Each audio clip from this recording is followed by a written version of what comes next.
Justice sociale nag dafa waroo ak un groupe de 9 personnes am junni parcelle ak téeméer ak ñeent.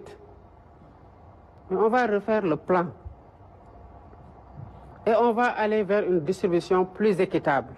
Une mauvaise interprétation des propos du président de la République sur Mbour 4 lors de sa dernière conférence a conduit à cette situation. Une fausse information a par la suite circulé sur les réseaux sociaux.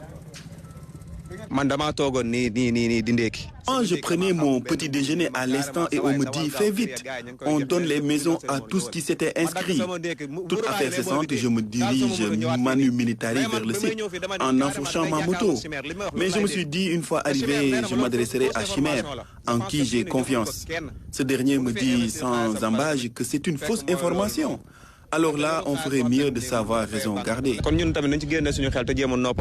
Des numéros inscrits sur les murs, des vitres cassées, des accessoires sanitaires et autres objets volés.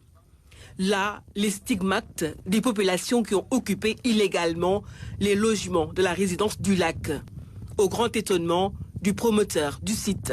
C'est quand même écœurant parce qu'un jeune investisseur qui va trouver un prêt bancaire dans les banques locales, qui a investi du temps et de l'argent, voir tout ça détruit en un jour, ça fait mal. C'est vraiment du banditisme parce qu'on a vu des gens qui étaient armés jusqu'aux dents, prêts à donner de leur vie pour rentrer dans les maisons. De 18h à 23h, j'étais là.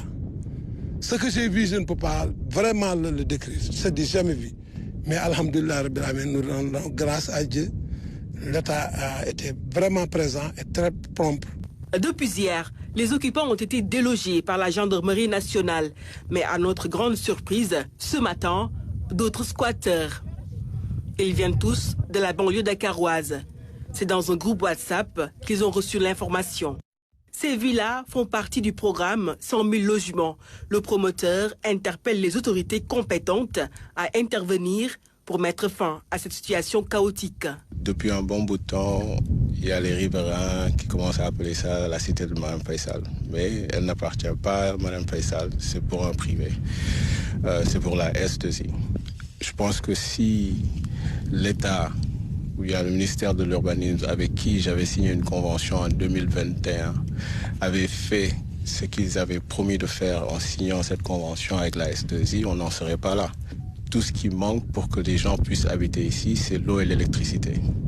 Et dans la convention, moi j'étais censé construire, d'abord fournir le terrain, construire, et eux ils vont faire tout ce qui est VRD.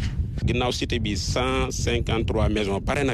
Du moment que 153 maisons sont déjà achevées dans cette cité, l'État devrait aider le promoteur privé pour l'adduction d'eau et l'électricité. À défaut, nous qui habitons Ndoyen, Déni-Biramda au sud, Kersimbiri, Bambilor, Gorom 2, ne serons pas en sécurité. L'occupation illégale de ces logements communément appelés Oubideke soulève de nombreuses questions concernant la sécurisation des projets immobiliers publics et privés. Le programme des 100 000 logements se trouve désormais confronté à un défi majeur.